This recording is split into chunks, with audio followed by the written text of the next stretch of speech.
सभी साथियों को नमस्कार। कोरोना महामारी के इस भयानक संकट में देश राग विराग के द्वंद से जूझ रहा है। हम भी जूझ रहे हैं, समाज जूझ रहा है और विशेषकर हिंदी साहित्य के विद्यार्थी जो बराबर ये डिमांड कर रहे हैं कि सर अब अध्ययन की प्रक्रिया बाधित हो रही है। ऐसे में घर से बाहर तो हम निकलना ही मतलब आप निकलना भी नहीं चाहिए। जहाँ तक प्रयास ये होना चाहिए कि हम लोग घर से बाहर बिल्कुल ना निकलें, बहुत ही अत्यधिक आवश्यकता पड़ने पर निकलें। आप देख रहे हो कि मैं ही अंडरग्राउंड हो गया हूँ। पिछले 4-5 महीने में आपसे पहली बार संवाद धर्मिता स्थापित कर रहा हूँ। तमाम विचारों को समझते हुए आपकी तरफ से भी काफ़ी डिमांड रही इस चीज़ को लेकर के कि कैसे हम लोग अध्ययन करें और इस कोरोना के संकट में कैसे अपने विषय को आत्मसात कर सकें, कैसे इसको पढ़ें और इसमें मैं आपकी क्या सहायता कर सकता हूं। इस क्षेत्र पर मैंने काफ़ी विचार किया। अभी हम लोगों ने एक प्लानिंग की है कि एक अपना रेनेसा ऐप नाम से उसको लॉन्च किया जाए और जैसे कि आप लोगों की डिमांड रहती है कि सर आपके वीडियोज हमें मिल जाएं, तो मैं समझता हूं कि हम उस ऐप पर अपने जितने भी आपका कोर्स का वीडियो है, स्कूल लेक्चरर, कॉलेज लेक्चरर, वो वीडियो भी हम उसमें डाउनलोड कर देंगे, आपको उपलब्ध करा देंगे। उसके अलावा हमने ये भी विचार किया है कि हम लाइव आपको क्लासेज दें। ये बहुत जल्द हम इस पर काम करने वाले हैं और इस बार हमारे साथ तमाम विषय के प्रोफेसरों की एक बेहतरीन टीम है जो हमने स्थान से, विशेषकर दिल्ली से हमारे पास एक फैकल्टी हमने हायर की है। मैथ रीजनिंग की आपको विशेष उसकी आवश्यकता पड़ती है। हिंदी वालों का तो वैसे भी मैथ इंशाअल्लाह, प्रेमचंद ही मैथ में फेल हो गए थे, कथा सम्राट हिंदी के, समझता हूँ। विशेष बात ये है कि एक तो आप लोग भी आपकी जो डिमांड है आपको विषय से लेकर के संबंधित, वो आप मुझे ज़रूर शेयर करें। वैसे हमारा जो विचार बना है उसमें तो हमने ये बात रखी है कि जो लाइव क्लासेज भी चलेंगी उसमें हर सप्ताह आपका प्रॉपर हम एक टेस्ट लें, साप्ताहिक परीक्षाओं से आपको जोड़ें। ठीक है कि देश एक अजीब सी बेचैनी से गुजर रहा है। हम लोग भी कहीं न कहीं कुछ समझ नहीं पा रहे हैं कि क्या हो रहा है, अंतर्द्वंद से जूझ रहे हैं हम लोग भी जो है। पर मैं समझता हूँ कि विशेषकर जो मेरे साहित्य के विद्यार्थी हैं उनको अध्ययन करने का ये बहुत ही बेहतरीन समय है। आवश्यकता नहीं है कि शिक्षण संस्थानों के पास जाकर रूबरू होकर के मुखामुखम संवाद करके ही ज्ञान को अर्जित करते हैं।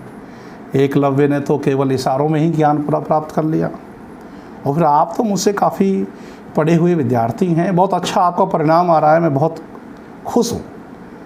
और ये परिणाम जो आपका आरपीएससी ग्रेड फर्स्ट का आया उससे मैं ज़्यादा आसान्वित होकर के मैंने सोचा कि आपके लिए थोड़ा सा ज्ञान की प्रक्रिया को लेकर आगे बढ़ें, आपसे सीखें और आपको सिखाएं।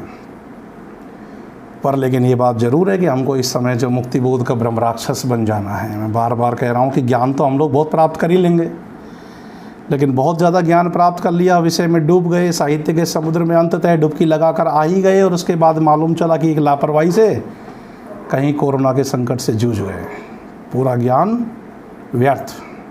तो हमें क्या बनना है? मुक्तिबोध का ब्रह्म राक्षस। कैसा कि ब्रह्म राक्षस घिस रहा, हाथ का मैल, मुंह छपाछप, वहाँ छाती खूब करता साफ, फिर भी मैल। हाँ, ये मैल वाला जो संवेदनात्मक इस तरह ये समाप्त करना है। हमको उजास चाहिए, उजाला चाहिए, लेकिन हाथ मुंह बराबर धोते रहो भाई, साहित्य में डुबकी लगाते रहो। विशेष बात मैं आपसे विशेषकर उन विद्यार्थियों के साथ रखना चाहता हूं कि जो अब ये परिणाम आया है और मेरे कई ऐसे विद्यार्थियों से बात हुई कि सर हम कुछ पॉइंटों से रह गए या फिर मुझे कुछ वो हताश से भी दिखाई दिए। बहुत सारे बच्चे बहुत अच्छा परिणाम दे रहे हैं। तो मेरा आप सबको एक साझा विचार ये है कि आपको ज्ञान के आत्मसातीकरण की प्रक्रिया में विचलित नहीं होना चाहिए, बल्कि इस समय आपको धैर्य के साथ विषय को जितना गहराई से पढ़ सको आपको पढ़ना चाहिए। क्योंकि इस समय आप देखेंगे कि अब राजस्थान सरकार में भी देर है पर अंधेर तो नहीं है। आपकी वैकेंसी स्कूल लेक्चरर की हैं, कॉलेज की हैं, शीघ्र आने वाली हैं। आपके पास DSSB का एग्ज़ाम है, नवोदय विद्यालय है, KVS है, भारी मात्रा में सीटें आपको देने वाला है। और सफलता असफलता के द्वंद्व से गुजरना, उसकी चिंता करना, वो चीज़ बड़ी नहीं है। बड़ी चीज़ है कि हम अपने विषय में बस डूब जाएं। क्योंकि मैं मित्रों हमेशा आपसे कहता रहता हूँ कि साहित्य समुद्र में सतह पर डुबकी लगाओगे तो सतह पर तो काई मिलती है, सेवा घेंगा मिलता है। हाँ, आप डुबकी गहराई से लगाओ, मोती मिलेंगे आपको।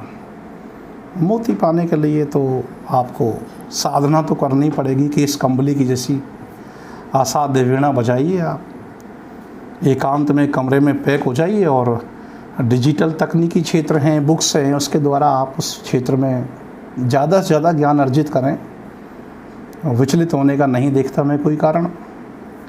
राम की शक्ति पूजा से प्रेरणा लीजिए आप।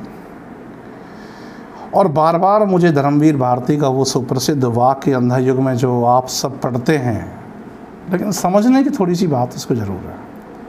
अनासक्तता के भावबोध को लेकर के जिस दिन हम ये प्रण कर लेते हैं कि ये हमें करना है, नक्षत्र भी आपका कुछ नहीं बिगाड़ सकते हैं। इसलिए धर्मवीर भारती ने अंधा युग में कहा है कि जब कोई भी मनुष्य अनासक्त होकर चुनौती देता है इतिहास को, उस दिन नक्षत्रों की दिशा बदल जाती है। नियत नहीं है पूर्व निर्धारित। हम मान लेते हैं अरे यार हमारी नियति में ऐसा होना ही है, गलत। नो, नियत नहीं है पूर्व निर्धारित, क्योंकि उसे हर क्षण मानव निर्णय बनाता है, मिटाता है। आपके इस बेहतरीन निर्णय को बनाने की प्रक्रिया में हमारे जैसे पुरातन पंथी को भी ऑनलाइन होना पड़ रहा है। भाई लोगों, परिवर्तन जीवन है, परिवर्तन नित्य नूतनता के आनंद का नाम है। तो इस बदले हुए परिवेश में कुछ नवीन प्रयोगों के साथ हम अध्ययन अध्यापन की प्रक्रिया को सुचारू ढंग से आगे बढ़ाएंगे।